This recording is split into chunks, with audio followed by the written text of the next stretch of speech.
Dans l'évangile de Matthieu, chapitre 25.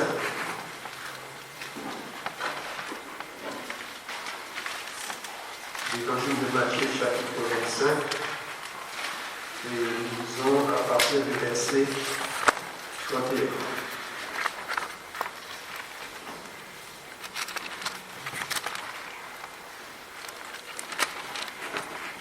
Matthieu 25, verset 31. Lorsque le Fils de l'homme viendra dans sa gloire, avec tous les anges, il s'assiera sur le trône de sa gloire. Toutes les nations seront assemblées devant lui. Il séparera les uns avec les autres, comme le berger sépare le brebis avec les boucs. Il mettra les brebis à sa droite et les boucs à sa gauche.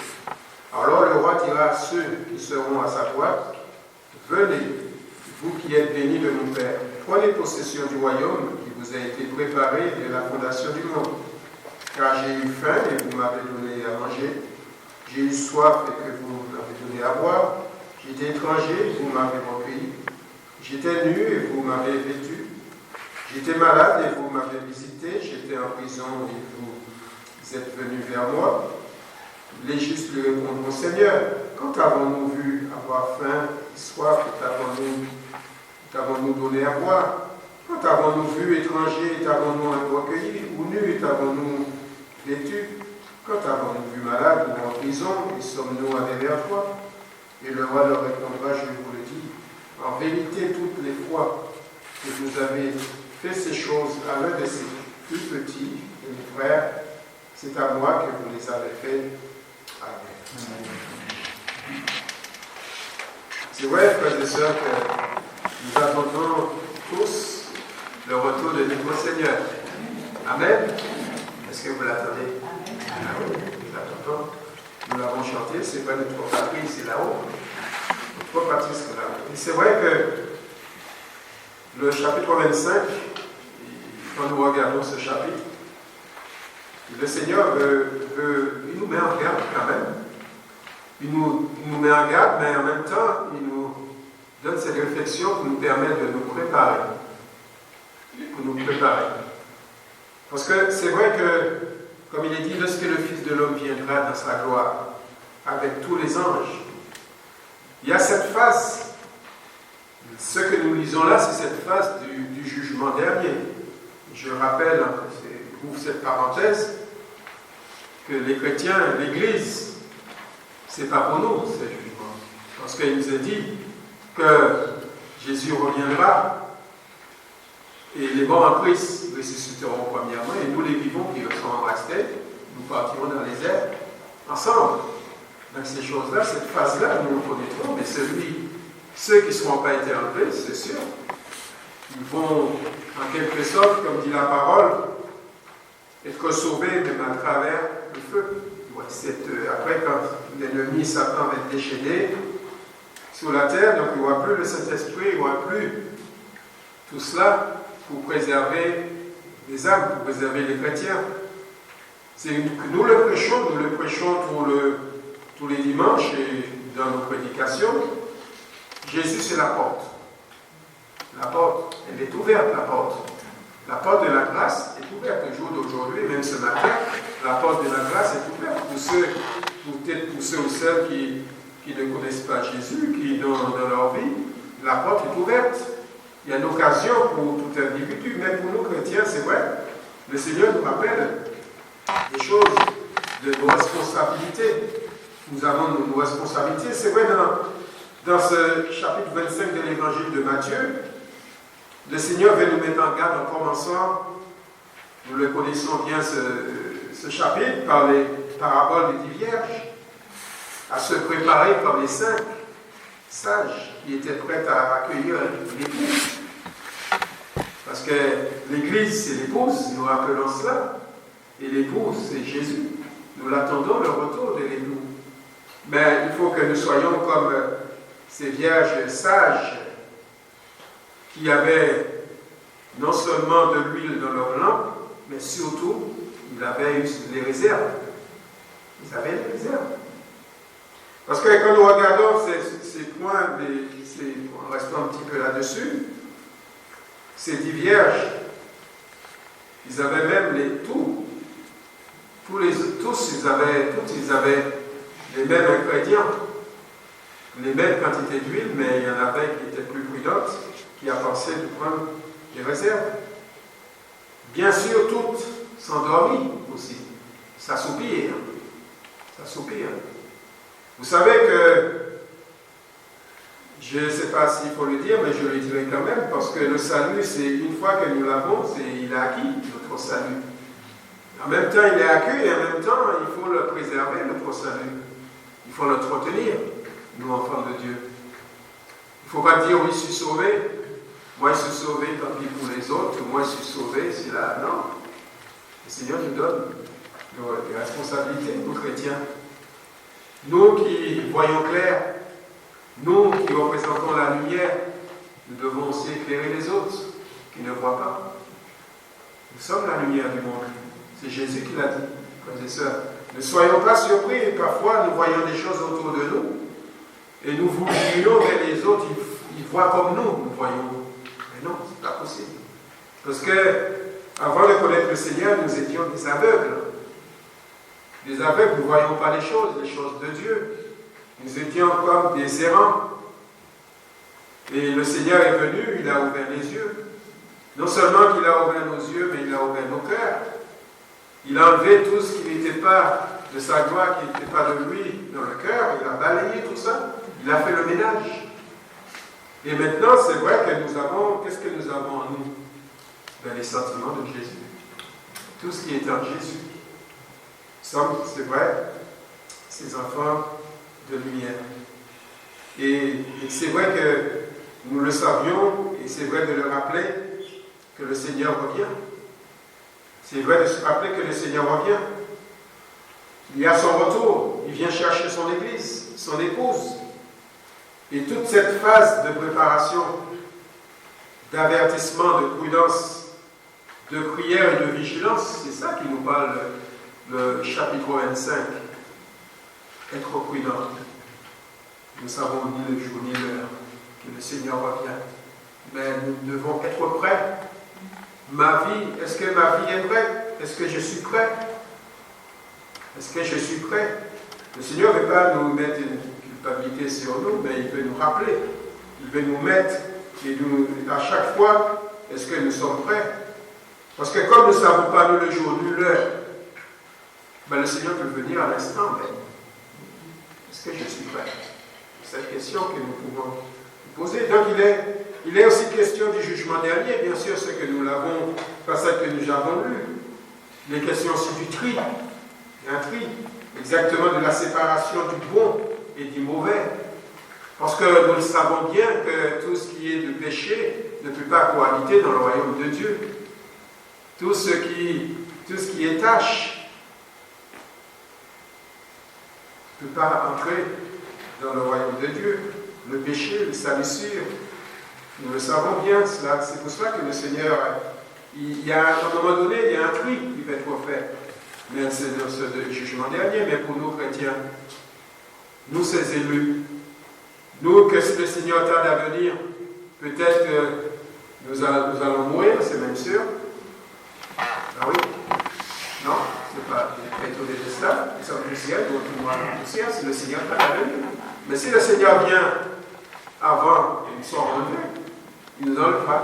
Nous ne connaîtrions pas cette tribulation, cette grande détresse sur la terre. Nous les chrétiens d'ailleurs, nous serons protégés, nous serons protégés par le Seigneur. Pourquoi? Parce que nous sommes ses enfants. Ça, il ne faut pas l'oublier, parce que nous sommes ses enfants. Tout ce qui va connaître ce monde, ce n'est pas pour nous.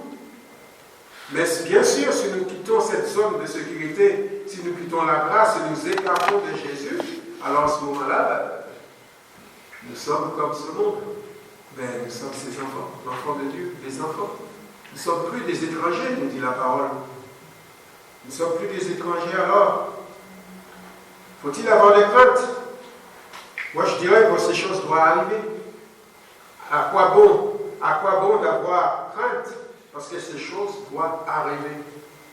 Les temps difficiles, vous ne pouvez pas l'arrêter, ces choses-là. Ils viendront. Ils viendront, ces temps difficiles. Mais le Seigneur, il sait que ses enfants, dans ces temps difficiles, il prendra soin de ses enfants. Le Seigneur gardera son peuple. Il gardera ses enfants, frères et sœurs. C'est vrai, il nous reste, c'est dans notre responsabilité de lui faire confiance. Il y a cette certitude que lorsque le Fils de l'homme viendra dans sa gloire, avec tous ses anges, il s'assiera sur le trône de sa gloire. Il nous l'a dit, mais Jésus, il vient chercher son Église, et je le répète. Premièrement, première phase de l'enlèvement de l'Église, pour ce qui nous concerne. Il ne faut pas que nous nous trompons, nous mélangeons les choses. Parce que nous sommes l'épouse, l'Église. Que Jésus viendra chercher son Église. Amen. Le Seigneur vient nous chercher, mais je le redis encore. Si le Seigneur tarde à venir, si nous mourons dans Jésus, nous mourons en Christ. Et si le Seigneur vient, nous serons enlevés. C'est ça qui nous dit la parole. Vous le trouvez ça dans Thessaloniciens 4, verset 15. Cette première phrase. Voici en effet ce que nous déclarons d'après la parole du Seigneur. Nous les vivons restés pour l'avènement du Seigneur. Nous ne devancerons pas ceux qui sont morts. Parce qu'il le dit, les morts en Christ ressusciteront. Car le même signal a été donné, la voix d'un archange et au son de la trompette de Dieu descendra du ciel. Et les morts en Christ ressusciteront premièrement. Ensuite, nous les vivants qui seront restés, nous serons tous ensemble enlevés avec eux sous des nuées à la rencontre du Seigneur dans les airs. Et ainsi, nous serons toujours avec le Seigneur. Voilà, c'est ce qui nous concerne. Qu'est-ce que nous voulons savoir plus? Qu'est-ce que nous voulons savoir plus? De savoir que nous serons avec notre Seigneur. Amen. Nous savons qu'à partir du moment que le Seigneur viendra nous chercher, à partir du moment que nous serons avec le Seigneur, vous savez, tout ce qui est souffrance, tout ce qui est douleur, tout cela va disparaître pour ne trompe plus. Il n'y a pas ces choses-là. Nous avons besoin de situer cette phase dans notre esprit afin de comprendre le reste. Et ce retour de Jésus concerne ceux qui le savent, que je le dis, qui l'attendent et qui sont prêts. Nous l'avons l'exemple vraiment de ces vierges sages. Le jugement du chrétien, ce qu'il faut savoir, c'est clair. Parce que la parole de Dieu nous parle aussi du tribunal de Christ. Nous serons comme jugés, mais comme pour recevoir nos récompenses. Pour recevoir nos récompenses. Il y a des choses que peut-être nous avons passées à côté, mais qui n'est pas des stades de péché, mais que nous avons pu faire et puis que nous ne l'avons pas fait. Ou le Seigneur a mis devant nous, nous ne l'avons pas fait. Mais une chose est rassurante, c'est qu'il faut le mettre une fois dans notre esprit, c'est que Dieu nous a tant aimés, qu'il a donné son Fils unique afin que quiconque croit, nous l'avons cru, ne périsse point, mais qu'il ait la vie éternelle. Donc nous avons la vie éternelle. Amen. Et celui qui croit n'est point jugé, nous dit la parole. Celui qui croit n'est point jugé, et celui qui ne croit pas est déjà jugé, bien sûr. Donc celui ou celle qui se repent et se convertit est gracié en Jésus-Christ, et il a l'assurance de la vie éternelle. Il ou elle est passé de la mort à la vie. Donc c'est pour ça que nous ne pouvons pas faire partie du jugement dernier. Nous ne pouvons pas faire partie du jugement dernier. Et comme il dit la parole, nous le connaissons bien, je le dis pour vous ce matin, nous trouvons cela dans Romains chapitre 8, verset 1. Il n'y a donc maintenant aucune condamnation pour ceux qui sont en Jésus-Christ. Il n'y a pas de condamnation. Qui peut nous condamner? Nous qui suivons notre Seigneur, nous qui avons Jésus, nous qui vivons, qui avons Jésus dans nos cœurs. Qui peut nous condamner? L'ennemi peut-être qui peut nous souffler.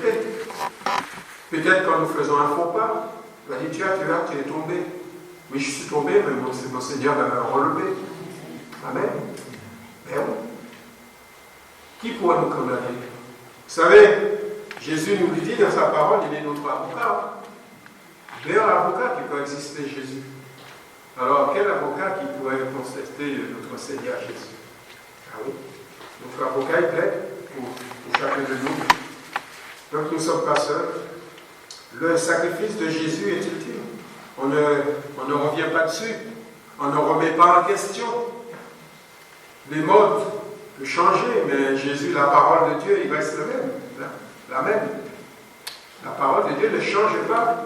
Ce que Dieu a dit hier, même pour les prophètes, dans l'Ancien Testament, c'est valable pour nous encore aujourd'hui. Même parfois des choses qui sont passées dans l'Ancien Testament, c'est révélé dans cette parole, dans la parole de Dieu. Il est dit, c'est pour nous servir d'exemple. C'est pour que nous ne puissions pas faire les choses que peut-être le peuple a pu faire dans le domaine de murmure, etc., dans le domaine de tenter Dieu. Néanmoins, ceux qui sont nés de nouveau, comme je disais, passeront devant le tribunal de Christ pour recevoir la récompense finale. Cela n'a rien à voir avec le jugement de Dieu. Je le rappelle, il n'est qu'on ne trouve pas ce cri dans cette dernière deuxième venue du Seigneur Jésus. Nous ne serons pas jugés comme les incrédules, ceux qui n'auront pas cru dans le nom du Fils de Dieu. Nous ne faisons pas partir de cela. Notre salut demeure, il est acquis, bien sûr, par Jésus. Mais pour ce qui concerne le reste, c'est-à-dire les œuvres, la mission, le service, parce que le Seigneur nous a donné le service, la mission, et le Seigneur nous jugera en nous demandant des comptes. Nous aurons des comptes à rendre. Savez-vous tous, nous aurons des comptes à rendre. Tout ce que nous faisons, c'est comme si c'est enregistré. Vous savez, à partir du moment où nous vivons notre vie chrétienne, il y a un magnéto continuel qui est en route, qui enregistre. Mais la seule chose, c'est que pour le chrétien, et moi je sais bien de mon esprit là tout de suite, c'est que quand il y a un péché dans mon cœur, quand j'ai péché tout simplement, je me repens vers mon Dieu. Je vais vers mon Seigneur, je regrette, parce qu'il peut arriver que nous chutons. Et notre Seigneur, notre Dieu, dit que Dieu mérite encore Dieu. Quand nous venons vers lui avec un cœur repentant, le Seigneur nous pardonne. C'est-à-dire, il efface. Donc, ça ne fait pas partie de son enregistrement, puisque le péché, il a effacé. Vous voyez, frères et sœurs? Donc, notre vie passée, avant de connaître le Seigneur ne va pas nous le rappeler. S'il a pardonné nos péchés à la croix, c'est pour cela qu'il est venu. Alors, si mon péché restait derrière, je serais Christ.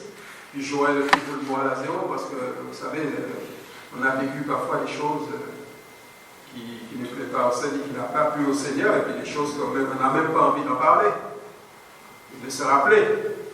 Mais Dieu ne se rappelle pas non plus, puisqu'il est effacé. Dieu a effacé nos péchés. Donc n'essayons pas de le repasser dans notre tête pour que Dieu se rappelle. Dieu ne se rappelle pas de notre péché, il a jeté ça très loin. Alors oui, notre vie est enregistrée et le Seigneur aura des comptes dans nos responsabilités chacune. Dans Hébreux, chapitre 4, verset 13, il est dit « Nulle créature n'est cachée devant lui. » Nulle créature, mais tout est à nu et à découvert aux yeux de celui à qui nous devons nous rendre compte. Tout est à nu et à découvert. Je ne peux pas cacher à mon Seigneur. Si on prenait l'exemple, c'est vrai, je ne sais pas si je l'ai dit ici, enfin bref, si je me répète, vous allez le constater. Mais dans mon travail, quand je travaillais, bien sûr, je suis à la retraite, quand je travaillais, le Seigneur, dans ma prière, je disais, Seigneur, mais du matin, je disais, mets quelqu'un sur ma route. Il y a quelqu'un que je puisse témoigner par exemple. Et bien parfois, le Seigneur mettait quelqu'un sur ma route. Et bien, au lieu d'avancer, je reculais. Et oui, j'ai laissé l'occasion passer. Mais c'est à ma honte, je dis ça à ma honte aujourd'hui, c'est vrai que je suis repenti, je demandais pardon au Seigneur et là je murmure là-dessus. C'est-à-dire que toutes les occasions que le Seigneur me donne, je laisse. de saisir ces occasions. Nous, enfants de Dieu, c'est pour cela. Le Seigneur met des occasions devant nous. Il faut saisir. Si le Seigneur t'a mis en pensée, il faut aller voir cette personne, lui parler, tu y vas. Parce que c'est des occasions. Parfois, nous prions dans nos prières, Seigneur, mets des âmes devant mes yeux. Puis le Seigneur donne l'occasion, peut-être dans nos conversations, une âme qui a besoin d'entendre une parole. Parce que nous ne savons pas ce que vit l'individu qui est en face de nous. Mais Dieu le sait. Alors, nous sommes instruments. Par nous, le Seigneur peut parler. Vous savez, même parmi les enfants, le Seigneur parle. Les enfants, peut-être qu'eux, ils ne savent pas, mais ils sortent une parole comme ça. Et nous qui passons par une difficulté, c'est comme si on nous donne un petit soulagement, une petite piqûre. Ça nous fait du bien. Venant de parler. Et pourtant, ils ne savaient pas même. Je me rappelle une fois quelqu'un qui me l'a dit, oui, vous savez, quand vous avez dit ci, vous avez dit ça, eh bien, voilà, ça m'a fait du bien à travers ça, mais je ne sais pas, je ne me rappelle pas. Et puis, je ne savais pas. Vous savez, nous n'avons pas besoin de savoir. C'est quand le Seigneur, ou ce que... Non, tout simplement, c'est le Saint-Esprit qui agit comme ça. Le Saint-Esprit se sert de nous. Et nous devons être disponibles dans le service de Dieu. Nous les élus, nous l'enfant de Dieu, nous l'enfant de lumière, nous avons besoin vraiment d'obéir au Seigneur, de saisir les occasions que Dieu nous donne. C'est vrai, nous sommes sauvés, mais en premier lieu, c'est pour servir. Sauvés pour servir. Et oui, les élus, ceux qui ont accepté Jésus dans leur vie, peut-être considérés comme les brebis à sa boîte. Et ceux qui sont à sa gauche, les boucs, ceux qui sont rejetés. Parce qu'il y a cette parole qui suit, et puis qui est important pour nous ce matin, que je voudrais justement qu'on développe un peu. Car j'ai eu faim et vous m'avez donné à manger. J'ai eu soif et vous m'avez donné à boire. J'étais étranger et vous m'avez recueilli. J'étais nu et vous m'avez vêtu. J'étais malade et vous m'avez visité. J'étais en prison et vous êtes venus vers moi. Ainsi, c'est vrai. Vous m'avez rendu, pour pouvoir dire ça, vous m'avez rendu tous les services et tous les soins de la charité la plus active et la plus dévouée. J'ai souligné parce que j'ai fait quand même un peu de recherche sur ces points. Le mot que nous traduisions par vous m'avez recueilli signifie littéralement vous m'avez emmené avec vous. C'est-à-dire introduit dans votre demeure, dans votre cercle, famille. Ça va loin, ça. Comme si vous voyez un malheureux, au lieu de dire que le Seigneur te bénisse, et puis au revoir, ben je vais venir. Je suis intéressé à sa vie, à sa misère. Bien sûr, le Seigneur me touche dans ce point. Frères et sœurs, il y a quelque chose que j'ai appris avec le Seigneur, c'est que parfois, des personnes viennent me dire, mais il ne va pas là, il est tout le temps là. Une personne qui fait le robe, il est tout le temps là. Et j'ai dit, mais il est tout le temps là. Peut-être, il va peut-être nous tromper. Cette personne ne peut pas nous tromper, mais nous devons faire l'action que le Seigneur attend de nous. Nous devons faire l'action que le Seigneur attend de nous. Bien sûr, s'il y a quelqu'un qui vient me demander de l'argent, et puis pour aller au bistrot, pour aller boire, si le Seigneur m'a mis ça tout de suite dans le cœur, je vais dire non, je préfère acheter une sandwich et peut-être une connerie. Vous voyez la différence? Mais si je ne le sais pas, et cette personne avait vraiment besoin, parce que cette parole, frères et sœurs, j'étais nu, vous m'avez vêtu. Parce que le Seigneur rappelle, il dit, toutes les fois que vous avez fait à l'un de ces petits, c'est à moi que vous les avez fait. Ça, c'est important. L'hospitalité pour Dieu, c'est important.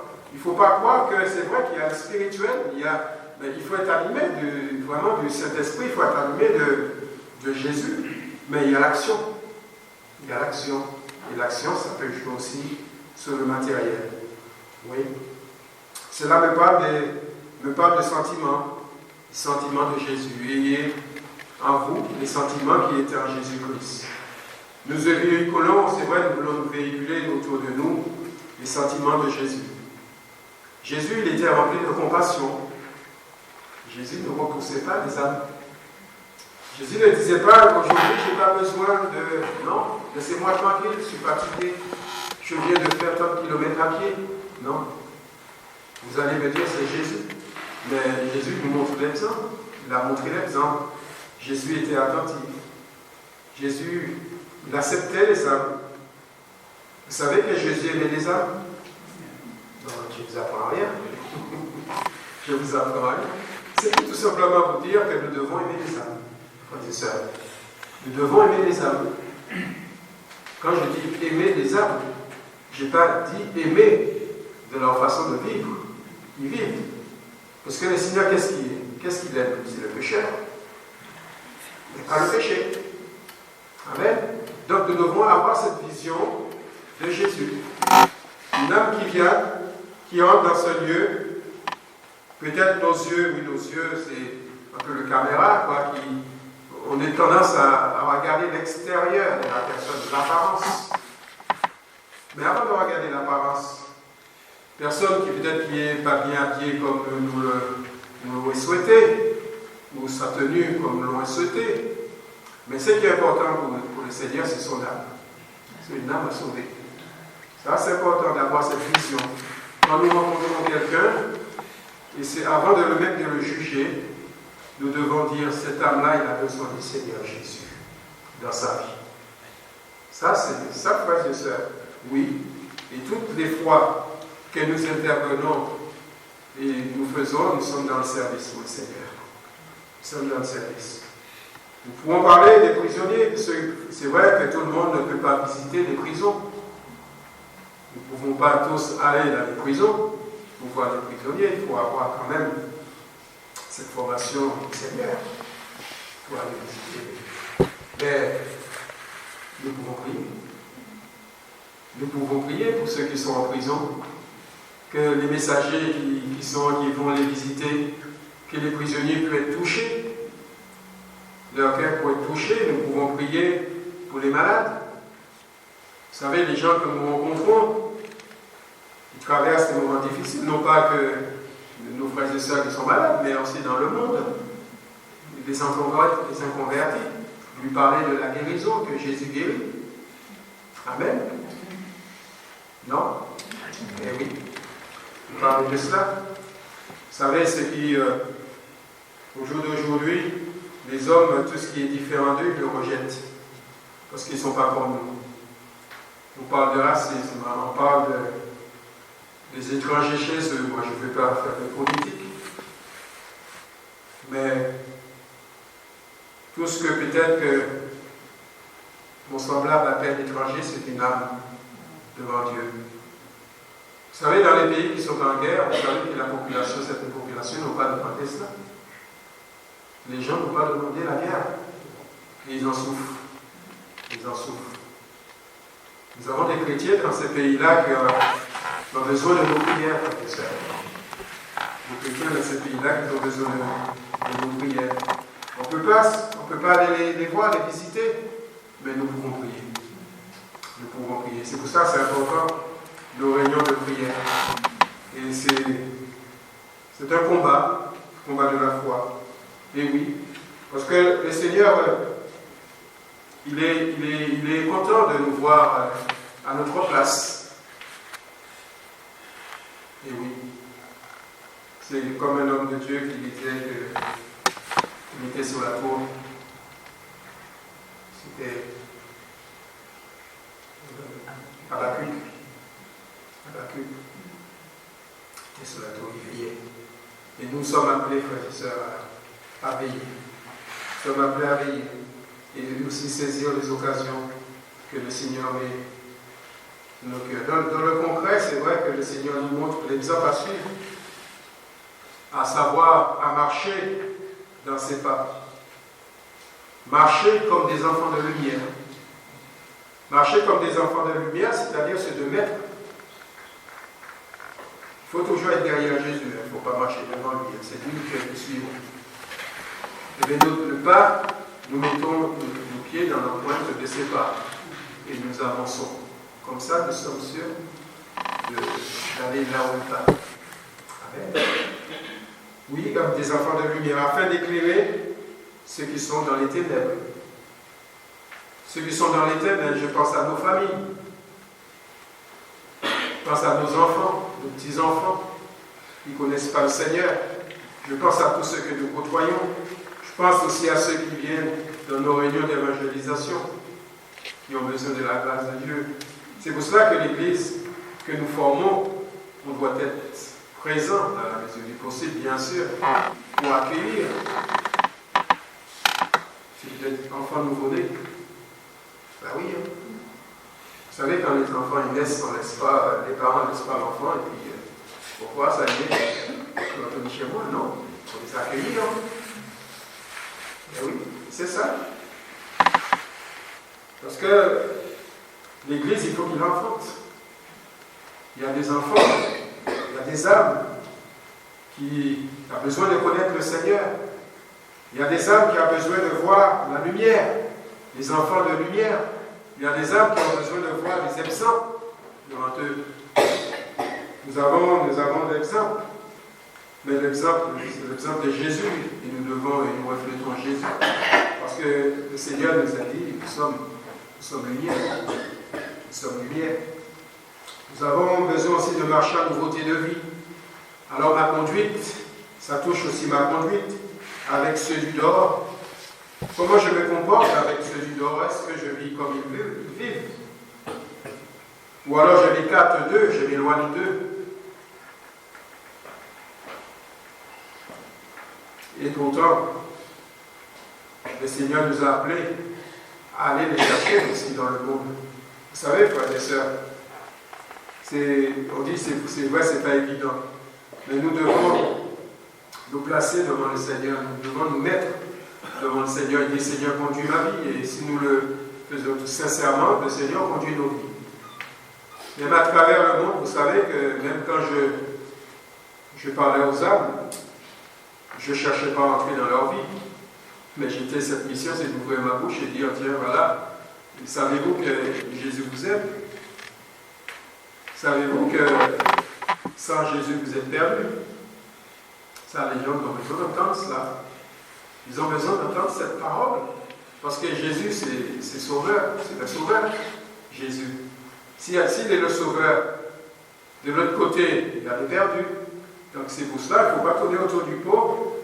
Si vous n'avez pas Jésus dans votre cœur, dans votre vie, et si vous restez dans cette situation, vous êtes perdu. Et c'est cela que les gens ont besoin d'entendre. Ils ont besoin d'entendre la vérité.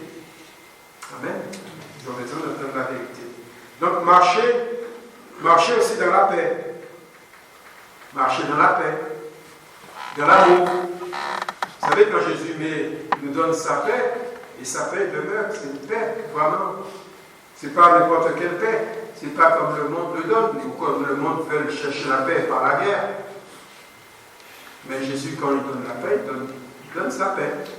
Et mon cœur est en paix. C'est une paix spirituelle, frères et sœurs. Et quand vous êtes, moi, quand je suis en paix, je suis bien. J'ai pas. Mais quand je ne suis pas en paix, ça tracaille la roue. Je sais que je ne suis pas en paix. Alors oui, quand Jésus met sa paix en nous, il met aussi ses stabilités en nous. Nous sommes en paix. Donc, s'il y a la paix, il y a aussi l'amour. Et surtout marcher dans l'amour, mais aussi marcher par l'esprit et dans l'esprit. Dans l'esprit de Dieu. Nous avons besoin de marcher par l'esprit. Parce que c'est vrai que n'oublions pas le Saint-Esprit. Quand nous sommes là, c'est vrai, nous sommes là ce matin et Jésus est là. Parce que si nous sommes là, Jésus est là. Quand nous allons partir, Jésus ne sera plus là. Hein. Parce que Jésus n'est pas. C'est pas l'Église, c'est pas. Pour nous, l'Église, c'est le corps de Christ. C'est nous, les chrétiens. C'est ça l'Église. Donc le Saint-Esprit, vous savez, mais le Saint-Esprit vient en nous. Le Saint-Esprit, c'est lui qui nous conduit. C'est lui qui, les paroles, ça revient tout de suite et nous pouvons communiquer. Mais ce n'est pas de nous-mêmes. Si nous voulons sortir de nous-mêmes, bien sûr, nous avons notre intelligence, nous avons tout ce qu'il faut, mais ce ne sera pas le Saint-Esprit, ce sera l'imitation. Ce sera quelque chose qui le remplace. Et vous savez, lui-même peut chercher à tromper les hommes, mais on ne trompe pas Dieu. Le Saint-Esprit ne trompe pas. Et comme le Saint-Esprit, il est à l'aise au milieu de nous, mais le Saint-Esprit est là et il œuvre, il travaille. Mais si le Saint-Esprit n'a pas sa place, il se retire. Ça, c'est important de savoir. Donc, Dieu va encore plus loin dans la vraie définition. Et cette vraie définition, et ça retouche un peu, c'est Ésaïe qui nous en parle, entre ceux du jeûne, le jeûne. Et même quand le Seigneur lui dit, voici le vrai jeûne auquel je prends plaisir, alors Seigneur, c'est quoi? Détache les chaînes de la méchanceté. Comment je pourrais faire détacher les chaînes de la méchanceté? Par ma propre force? Non. Dans le combat, par la prière. L'Église qui se bat. Les chaînes de la méchanceté. Vous savez, les âmes qui viennent dans nos lieux, ils sont enchaînés. Ils sont enchaînés, il a besoin d'être déchaîné. C'est-à-dire être arraché dans le griffe de Satan. Et ça, ce n'est pas la prière, frères et sœurs. Et ça, il faut qu'il y ait des hommes et des femmes, des chrétiens, qui sont là, qui sont avec cette certitude, cette conviction, cette foi, de dire que voilà, nous prions, nous détachons ces âmes qui sont enchaînées. Dénoue les liens de la servitude. Renvoie-les les opprimés. Vous savez que le Seigneur Jésus, il est venu pour cela. Il est venu pour cela, le Seigneur Jésus. De tout ça que je vous parle, c'est pour envoyer les opprimés, c'est pour détacher les chaînes, dénoue les liens de la servitude. Et même toute espèce de joug, vous savez, toute espèce de joug. Et comme vous savez, il y a de la misère dans ce monde. Il y a des gens qui passent par des moments très difficiles. Il y a des personnes que j'ai même pu rencontrer. Ils ne peuvent pas apporter l'éducation à leurs enfants parce que eux-mêmes n'ont pas reçu. On ne peut pas donner quelque chose à quelqu'un d'autre que nous-mêmes n'avons pas reçu. Et je me rappelle toujours, cette maman, elle me faisait la peine. Parce que son enfant est en détresse, elle-même est en détresse. À qui s'adresser? À qui s'adresser dans ces conditions-là? Nous chrétiens, bien sûr, on le sait, on s'adresse à Dieu. Mais le monde, eux, ils sont comme dans un labyrinthe. Ils n'ont pas d'issue de secours. Alors oui, eh bien, nous qui représentons la lumière, il faut qu'ils nous voient pour être dirigés, pour sortir de cet labyrinthe. Et ça, c'est ce qui est important pour le Seigneur.